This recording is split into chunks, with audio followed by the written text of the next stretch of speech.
about the identity of Dayne's birth family. It doesn't matter. Katy leaned back against her headboard.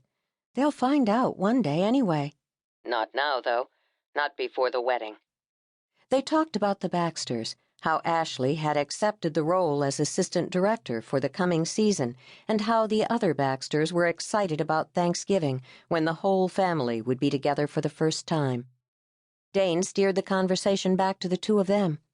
"Have you found it?"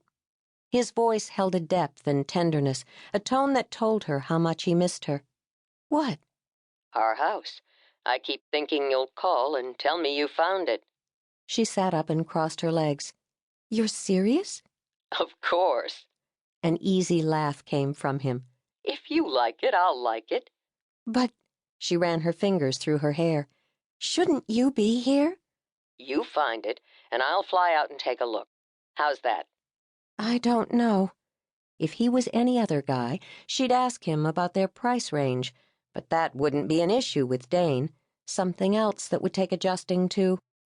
"I know we talked about it before, but really, Dayne, you should be here. You said near the lake, but do you want acreage or a smaller place closer to town?" "Not near the lake." He chuckled. "On the lake.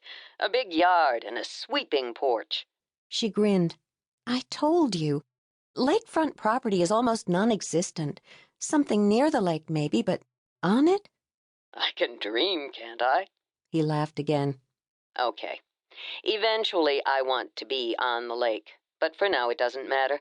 As long as I'm with you, we can pitch a tent in the Baxters' backyard, which we might have to do if you don't start looking." "All right, I get it. I'll look."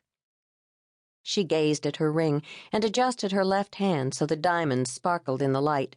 "I'll start tomorrow.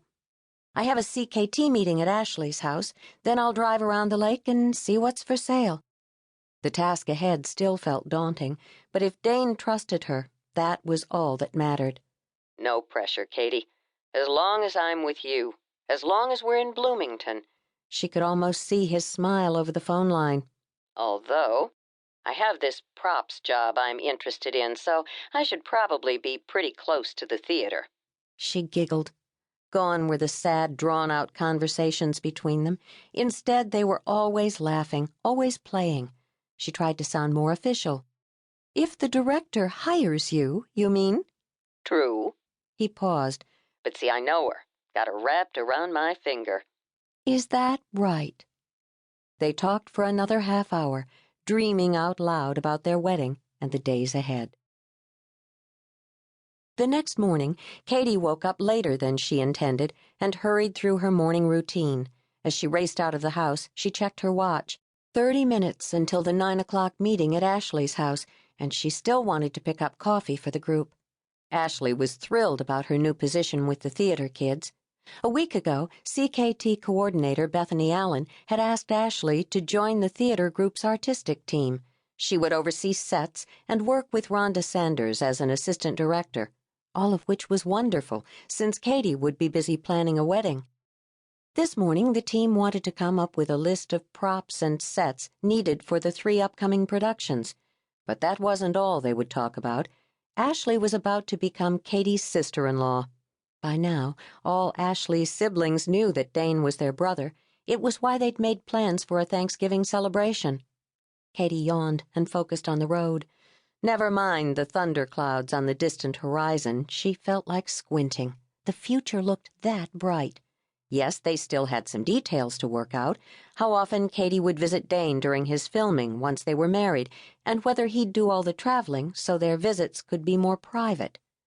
They needed to figure out a plan for the paparazzi so they wouldn't always be running. But none of that felt insurmountable. Now that Dayne had decided to live in Bloomington, every aspect of their future felt possible. And one day, maybe not too far down the road, they might even live as normal people. Because Bloomington was the kind of town that treated people like friends and family. Fame had no place in the circles Katy ran in.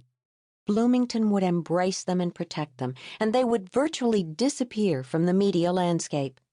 She checked the digital clock on her dashboard and thought about the coffee. As she looked up, a sign 10 yards ahead caught her eye. Estate home, for sale by owner.